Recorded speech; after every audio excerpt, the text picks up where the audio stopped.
I believe brand purpose is by and large a waste of time. There are exceptions, yeah?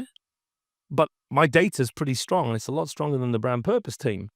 Whenever I have that debate with senior American marketers, the response is kind of like, oh, I think we're saying the same thing. And I said, no, we're not.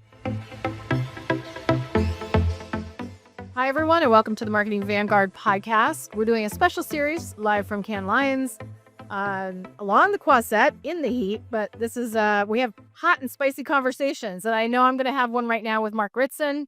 He is the world-renowned marketing professor and founder of MiniMBA. Mark, welcome. Jen, how are you? Are you warm enough for your kid? You enjoying it? Oh, my goodness gracious. This is one of the hottest cans on record, I would say. Where did you grow up again in the States? You told me this once.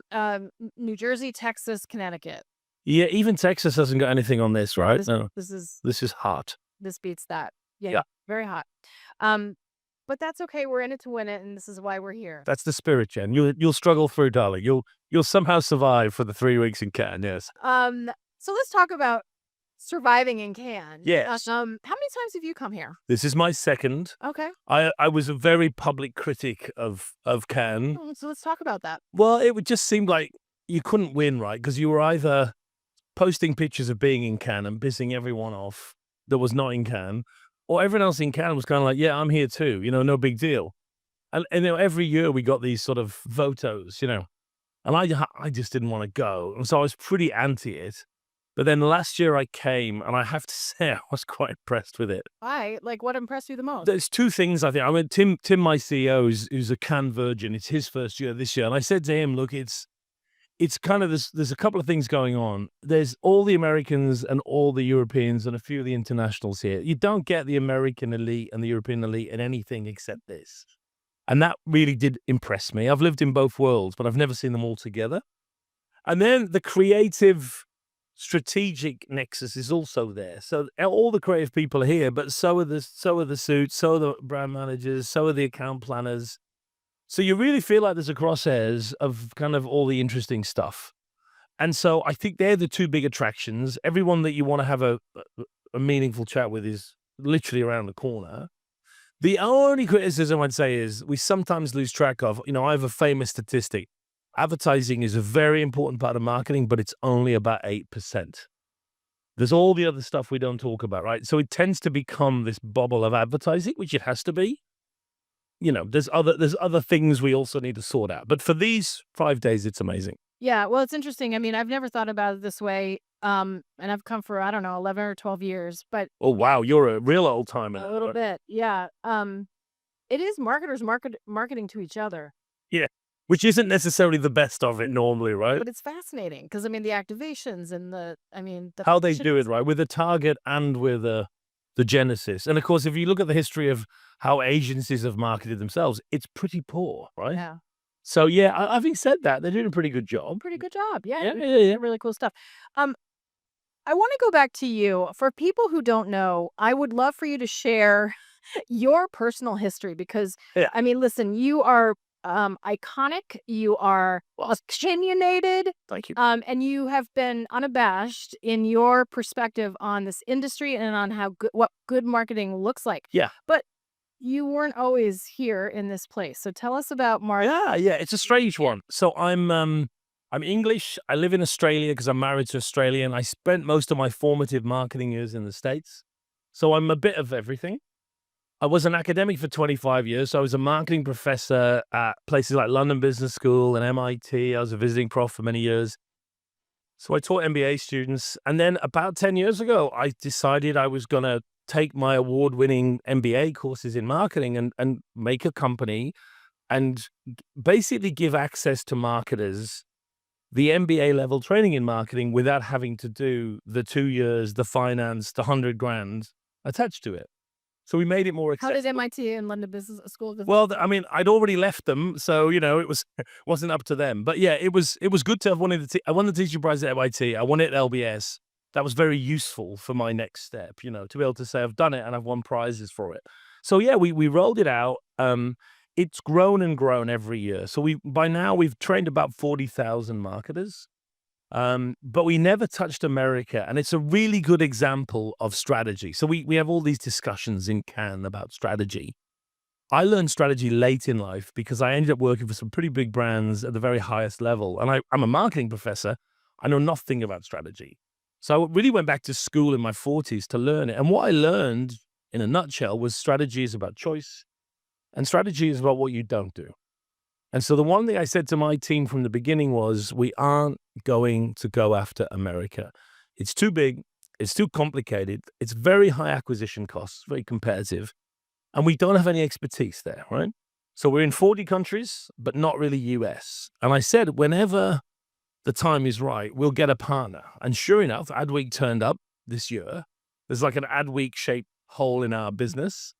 And we couldn't have found a better partner. So now we'll work with you guys. And it should be an amazing, amazing time. Well, we are very excited as well. And yes, this is news. This is breaking news because I think we're developing a partnership that's going to deliver what I feel like is what you did with MiniMBA is you made it accessible. Yes. You made it bite-sized. I don't mean that in a No. way, Compliment. but you boiled it down to the essential elements and you made it something that people could do as part and parcel of their regular work lives. And that's a key part, Jen, because when we launched it, I thought to myself, look, it'll probably make a bit of money. It'll certainly scale.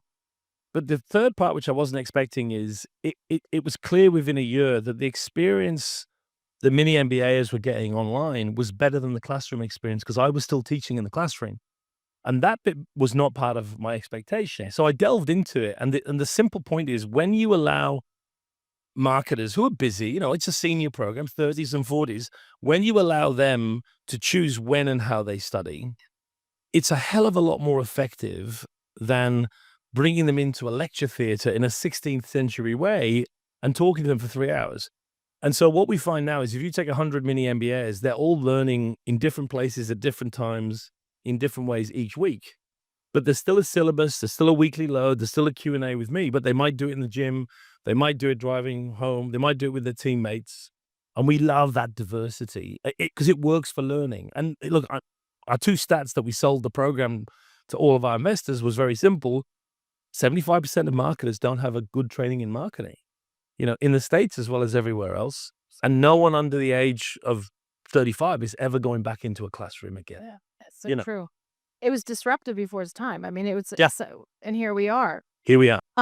But having access to you is a big piece of it. You said, you're still, because you define the brand, right? You are the There's no way around it. Yes. So how will you continue to be accessible to folks who, subscribe to MiniMBA? And how is our partnership going to work? Well, so the mini MBA bit's great. When people sign up for a cohort, they might be in a class with 2,000 marketers. And the first thing they think is, oh God, they imagine a lecture theater of 2,000 people. Yeah. It becomes very personal and very intimate because it's me and the marketer for 10 weeks. It's them, with me. Now, a lot of it's recorded, but a lot of it is proper Q&A. And that is scalable if it's done well. And with AI, we're finding now that it's going to be even more scalable. The Adweek relationship is fascinating. We're at a turning point in American marketing, in my opinion. The backstory is I love America. I was trained in America. American marketing is the best place in the world to learn and study it. But over the last 10 years, it's drifted behind the international world of marketing. I cannot explain this, but the quality of brand management, of advertising, of execution, it's got a little soft. And I really see Adweek as really the last bastion that, you run articles that are critical in the proper sense, not, negative, but they'll point out when something hasn't worked. And I don't think there's much of that left. And if you look at my columns over the years, I've been columnist of the year in the UK 7 times over. About half my columns are, this is amazing, but the other half are, it's gone wrong here. And I think it's gone wrong because of this, this, and this. And that's a good balance. We learn as much from pointing out what hasn't worked. And I think American marketing is ready for a more critical, fair assessment of what is and isn't working. And I think it's a great time for me to start writing for Adweek and for us to share some of the international literature, which it isn't permeate. You've seen it. It doesn't permeate enough. Byron Sharp isn't well known. Sophisticated mass marketing, salience, 2-speed targeting. The world of marketing really has changed. And I'm not talking about AI. And I don't get a sense that, P&G have always had it. Diageo's they stay ahead of it. They're scholars of the game. But the average big American marketing team are missing out on some of the most wonderful, applicable literature you've ever seen. So this really democratizes that And understanding. that's what we're here for, right? I mean, at the end of the day, you can teach marketers through many different vehicles, through podcasts, through articles, not just in a virtual classroom. And I think that's still the ultimate high for me, is saying, here's the latest stuff. Sure. Here's what we've learned. And you can continually evolve it as the work the world is changing. Yeah. And it's about the work. So what we sometimes find is I think people they get caught in the optics of this or that. It's about the work. It's about who's done the good work, who's had the win, why have they had the win. You know what I mean? We stay close to the ground. I think that's crucial. The practicality is crucial. Yep. You spend a lot of time with CMOs. Yeah. I'm curious the Mark Ritson perspective on what's on the mind of the CMO. I mean, it's the same old story to some degree, right? So we have this constant, I call it the question, right? If I ever hang out with anyone senior in marketing, and I'm not exaggerating, they always ask the question. And the question is, I get it. We have to spend a big proportion of our money on brand building, but my board don't get it. How can I get them to get it? I swear to you, that comes up every single time, right? And so that's the obsession at the moment, is how do I get my organization to give me the money and patience to do it, right? Big concern. There's also an occupation with what I call the pornography of change. So as you go around this beautiful venue, there are various people and companies selling change through every window. And AI and the world is changing faster than ever before. No, it's not, first of all. It's changing just like it always did. It's always been changing.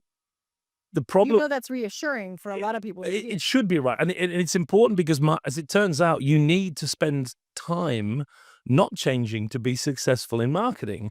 The problem I've got is I don't make any money talking to you saying, yeah, it's not too much change going on, just as much as there ever was. I haven't got a book that says, everything's pretty much the same, right? Well, yeah, don't change. These guys out here are selling consultancy and expertise based on, I'm going to scare you.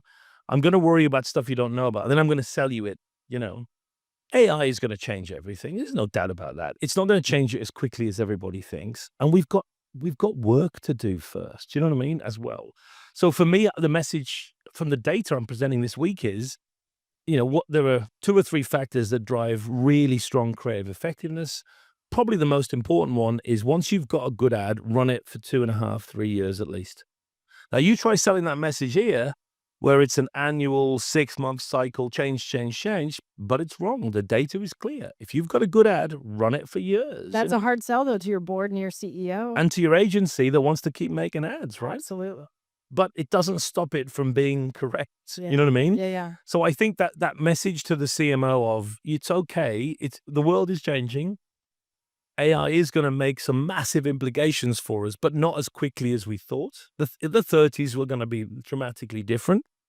But it's not going to be about prompts. It's not going to be about where we are right now. You can almost afford to monitor it and just let it become what it's going to become for a little while, and just stay tuned. We've got work to do. You know what I mean? Yeah. What's refreshing about you is, just like, as I started this by saying, you're opinionated, you share those opinions, even if it makes people uncomfortable. And I just think we're living in an era, we don't have time to mess around with mistaken assumptions, right? And so the fact that you go there. That's true, Jen. And I think discomfort is an interesting one for Americans, because I think my experience in the 80s and 90s was, it was a place where discomfort was okay, right? Yeah. We can have a debate about this, and then we can have a beer. In the last 10 years, I've seen the exact opposite in the States. We can't have an uncomfortable discussion where we trade different perspectives, right? I believe brand purpose is by and large a waste of time. There are exceptions, yeah? But my data is pretty strong. It's a lot stronger than the brand purpose team. Whenever I have that debate with senior American marketers, the response is kind of like, oh, I think we're saying the same thing. And I said, no, we're not. And I'm not falling out with you. I think what you're doing with all of this investment in brand purpose is largely a waste of money. I don't think it's necessarily a bad thing. I just don't think you'll get a return. And I think you should accept that and do, the purpose of purpose is purpose. Do it for the good you're doing. For sure. Don't try and kid everyone we're going to get a big return. But when I say that to very senior American marketers, they sort of get uncomfortable and they're like, well, I think we agree, don't we? And I'm like, no, we don't agree. And that's okay. Yeah. but it's not going to be down the track because I'm pretty sure I'm right. You know what I mean? Yeah. Love it. Well, that's a great example of what folks can get from you, from your wisdom, from your experience. Last couple quick questions. We're here in Cannes. It's only Wednesday. However, it is also Wednesday. So are you is anything bubbling up as far as like, what is the headline of Cannes 2025? I don't think there's anything particularly different. I think there's a lot more comfort than there was last year. You've probably felt the same thing. We were still coming out of really strange, Yeah. tectonic shifts in economies and everything. It feels like more of a pre-COVID Cannes, which has got to be good news, right? There's certainly question marks, but it feels like we've got comfortable with discomfort, and so everyone's kind of just getting on with it. Last year, it still felt a little, Yeah. So I think that's the main one. What else? I'm feeling like there's a lot of brand consolidation going on, and that's a good thing. I think my fourth conversation in 2 days at Cannes about the brands that I'm going to close and the way I'm going to migrate my portfolio. I think that's a great thing. I'm very Okay.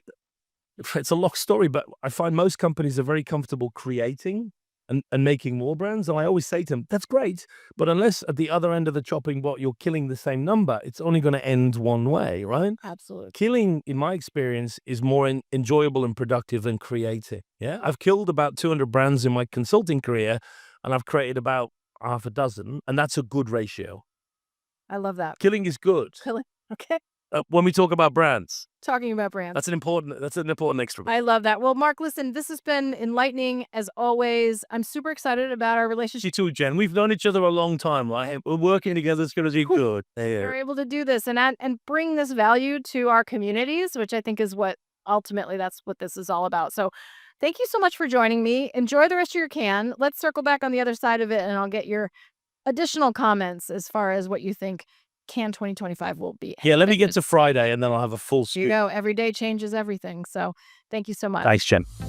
Thank you for listening to Marketing Vanguard, part of the Adweek Podcast Network and Acast Creator Network. You can listen and subscribe to all of Adweek's podcasts by visiting adweek.com/podcasts. Stay updated on all things Adweek Podcast Network by following us on Twitter at Adweek Podcasts. And if you have a question or suggestion for the show, send us an email at podcast@adweek.com.